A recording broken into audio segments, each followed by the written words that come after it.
अरे विवेक जी, ये आप क्या लेकर आ गए हैं? हमारा इतना छोटा सा घर है, इतना सारा सामान कहाँ रखेंगे हम?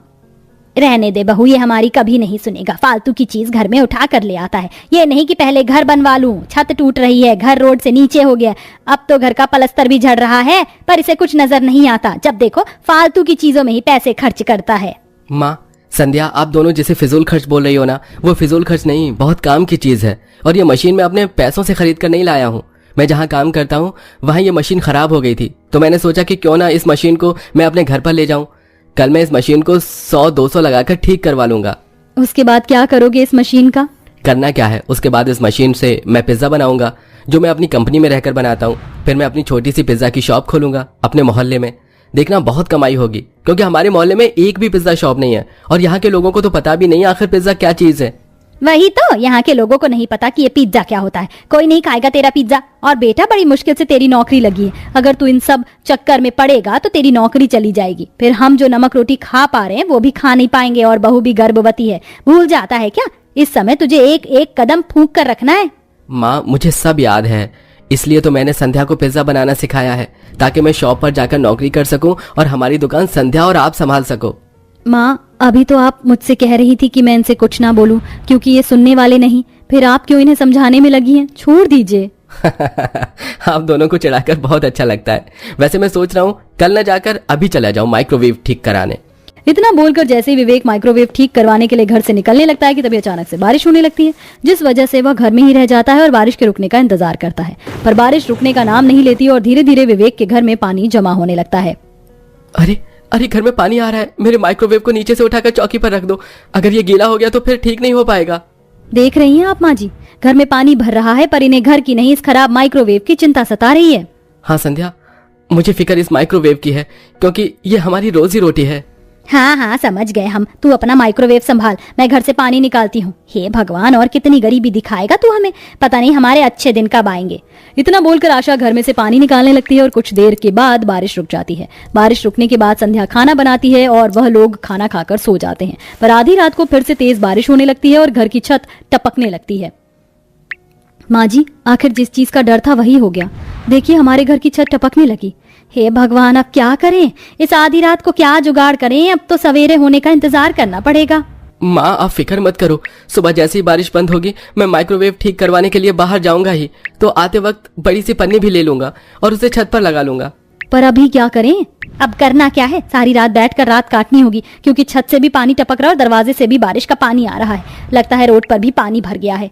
इस तरह आशा अपने बहू बेटे के साथ बैठकर बारिश के रुकने का इंतजार करती है और सारी रात जागकर रात काटती है। अब जैसे ही सुबह होती है, विवेक माइक्रोवेव लेकर निकलने लगता है और वह देखता है कि पूरे रोड पर घुटने तक बारिश का पानी भर गया है और सभी लोग उस पानी से ही होकर अपनी अपनी नौकरी पर जा रहे हैं। माँ, पानी सिर्फ हमारे घर में ही नहीं बल्कि रोड पर भी भरा है और मुझे नहीं लगता कि माइक्रोवेव ठीक कराने वाली दुकान खुली होगी। इसलिए आप दोनों यहीं रुको, मैं जल्दी से पन्नी लेकर आ जाता हूँ। माइक्रोवेव मैं बाद में ठीक करवा लूंगा। सुनिए जी, पूरे रोड पर पानी भरा है और बादल भी बहुत काले हैं। किसी भी वक्त बारिश हो सकती है। आप मेरी मानो तो रहने दो। जब बादल साफ हो जाएं तब चले जाना, क्योंकि मेरा मन बहुत खराब हो रहा है। संध्या, तुम इतना डरती क्यों हो? मैं बाजार ही तो जा रहा हूँ, जल्दी आ जाऊंगा। इतना बोलकर विवेक घर से निकल जाता है और बाजार जाकर बड़ी सी पन्नी खरीद कर घर आने लगता है। और तभी तेज बारिश होने लगती है। तेज बारिश होने की वजह से विवेक बारिश से बचने के लिए इधर उधर भागने लगता है और तभी एक ट्रक से उसका एक्सीडेंट हो जाता है और मौके पर ही विवेक की मौत हो जाती है। और विवेक की मौत की खबर जब उसके घर वालों को लगती है तो उनके पैरों तले जमीन खिसक जाती है। नहीं, मुझे मेरा बेटा छोड़कर नहीं जा सकता। बहन, खुद को संभालो, तुम्हें अपनी बहू को भी देखना होगा, वो गर्भवती है। माँ जी, आप रोइए मत, ये सब बस एक मजाक है। विवेक जी अभी घर आ जाएंगे, वो हमें छोड़कर नहीं जा सकते। और वैसे भी उन्हें तो अपना खुद का बिजनेस करना है, पिज्जा का, इसलिए तो वो माइक्रोवेव लेकर आए हैं। मैं घर में बैठकर पिज्जा बनाऊंगी और विवेक जी दुकान पर जाकर काम करेंगे। बहू, होश में आ। विवेक अब हमें छोड़कर जा चुका है, अब वो कभी नहीं आएगा। इतना बोलकर आशा अपनी बहू को एक थप्पड़ मारती है, जिसके बाद संध्या रोने लगती है और इस सच्चाई को अपना लेती है। इसी तरह से कुछ दिन बीत जाते हैं और एक दिन संध्या माइक्रोवेव लेकर उसे ठीक करवाने के लिए जाने लगती है। बहू, तू ऐसी हालत में इस मशीन को लेकर कहाँ जा रही है? माँ जी, अब विवेक जी हमारे साथ नहीं है।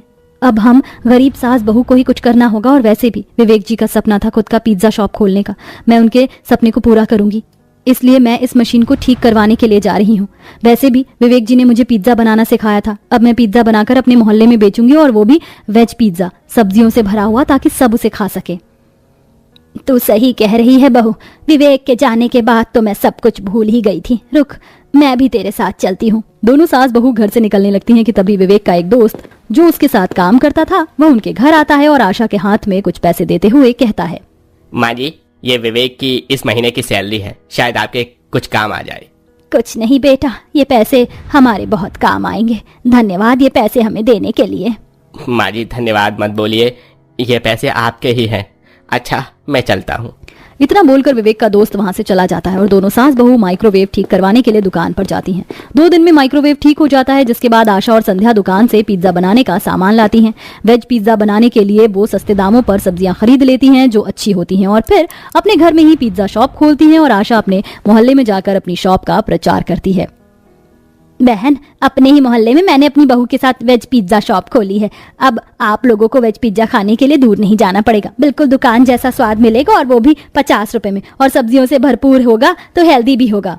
क्या सच में आशा बहन? आशा बहन, तुम नहीं जानती तुम कितनी सही वक्त पर आई हो अपनी दुकान का प्रचार करने। मेरे घर में कुछ रिश्तेदार आ रहे हैं, मैं सोच रही हूँ कि क्यों ना उन्हें वेज पिज्जा खिलाकर ही खुश किया जाए। एक काम करो, तुम 10 वेज पिज्जा बनाकर तैयार रखो, मैं 10 मिनट में तुम्हारी दुकान पर आती हूँ।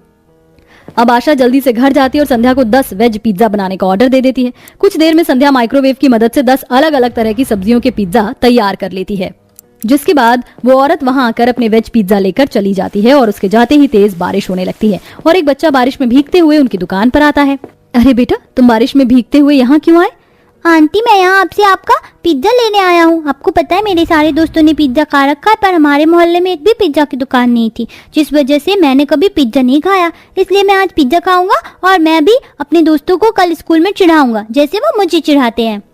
हाँ बेटा, क्यों नहीं, मगर हम सिर्फ वेज पिज्जा बनाते हैं। बताओ तुम्हें कौन सा पिज्जा चाहिए, मशरूम का, कॉर्न का, या फिर शिमला मिर्च वाला? तुम्हारे लिए 50 वाला पिज्जा सिर्फ 20 रुपए का है। बस तुम अपने पूरे स्कूल में मेरे वेज पिज्जा का प्रचार कर देना। ठीक है आंटी, आप मुझे मशरूम वाला पिज्जा दे दो, मैं आपका प्रचार स्कूल में जरूर करूंगा। इस तरह आशा और संध्या उस छोटे से बच्चे को 20 रुपए में वेज मशरूम पिज्जा दे देती हैं, और वह बच्चा अगले दिन अपने सभी दोस्तों को संध्या और आशा के पिज्जा के बारे में बताता है। उस बच्चों के दोस्त में एक बच्चे का बड़ा भाई यूट्यूबर था, और जब वह आशा और संध्या के वेज पिज्जा शॉप के बारे में सुनता है तो वो अपनी वीडियो बनाने के लिए अगले दिन ही संध्या और आशा की दुकान पर आ जाता है और उनकी वीडियो शूट करता है। माँ जी, आप इतना स्वादिष्ट वेज पिज्जा कैसे बना लेती हैं? जबकि आपकी आर्थिक स्थिति देखकर मुझे नहीं लगता कि आपको पिज्जा का भी पता होगा। और आपके दिमाग में ये ख्याल कैसे आया? बेटा, मुझ बुढ़िया को कहाँ से इतना महंगा खाना बनाना आएगा। ये वेज पिज्जा तो मेरी बहू बनाती है, और मेरी बहू को मेरे बेटे ने सिखाया था। क्या आपकी सास बिल्कुल सच कह रही हैं? हाँ माँ जी, बिल्कुल सच कह रही हैं। मुझे वेज पिज्जा बनाना मेरे पति ने सिखाया था, क्योंकि वो एक शॉप में काम करते थे जहाँ पिज्जा बनाया जाता था। वो अक्सर सस्ते दामों पर सब्जियां लेकर आते थे, और फिर हम तवे पर पिज्जा बनाते थे। वहीं माइक्रोवेव भी लेकर आए थे, और उनका सपना था कि वो अपना खुद का पिज्जा शॉप खोले। इसलिए उनके जाने के बाद मैंने और माँ जी ने बस उनका सपना पूरा किया है। इस तरह वो लड़का यूट्यूब पर उनकी पिज्जा की वीडियो वायरल कर देता है, और दोनों सास बहू काफी फेमस हो जाती हैं। अब बड़े बड़े यूट्यूबर आकर उनकी दुकान पर पिज्जा खाते हैं और उनका वीडियो शूट करते हैं। देखते ही देखते दोनों सास बहू गरीब पिज्जा वाली के नाम से फेमस हो जाते हैं, और समय के साथ उनकी आर्थिक स्थिति भी ठीक हो जाती है, और बहुत जल्द संध्या भी एक प्यारे से बेटे को जन्म